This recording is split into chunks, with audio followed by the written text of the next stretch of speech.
studies, and they show that the rate of marriage breakup in England and Wales is now at a 26-year low. There were 11.9 divorces per 1,000 of the married population. That compares with a figure of 12.2 in 2006. And for the 6th consecutive year, both men and women in their late 20s had the highest divorce rates. Well, joining me in the studio is Ayesha Vardag, who's a family law expert, and Penny Mansfield, a relationship counsellor. Ayesha, does these figures, that represent what you're seeing?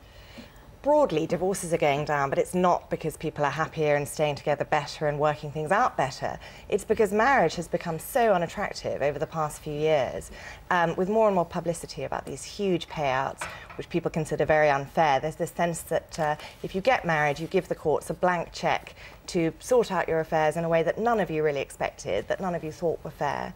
England's got a reputation as having a sort of gold digger's charter, really, over the past few years. And prenuptial agreements aren't properly binding here the way that people would want them to be.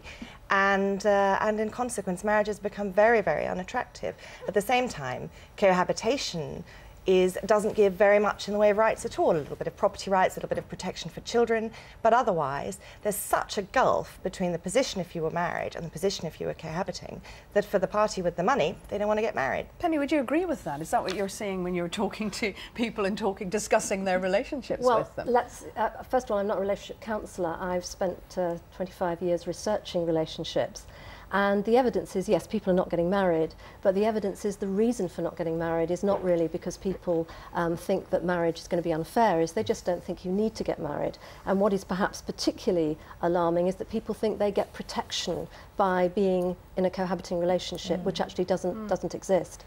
I think what the low divorce rate is simply reflecting the fact that we are not capturing in our official statistics the way in which British people are making and breaking their relationships. Because if you don't get married, you don't get divorced. But fragile family life, very fragile family life. So I think that's an important issue. Quite interesting to see a lawyer smiling as they're discussing the difficulties in breakdowns and the money arguments. But do you think that's...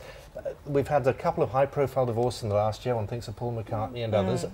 Does that actually have an effect? Does that put people off because they say, I never want to get to a situation where I get into that sort of public mudslinging? It certainly puts off the ones with the money. It doesn't put off the ones that haven't got the money.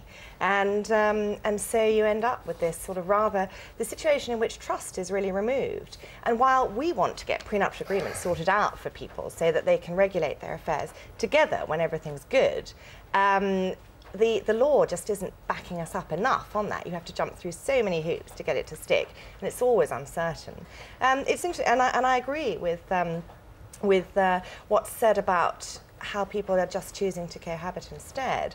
As people have said, the 60s decoupled sex and marriage, and the 80s and 90s decoupled children and marriage, so that from about the 80s and 90s onward, it became largely socially acceptable and fine to have children without getting married.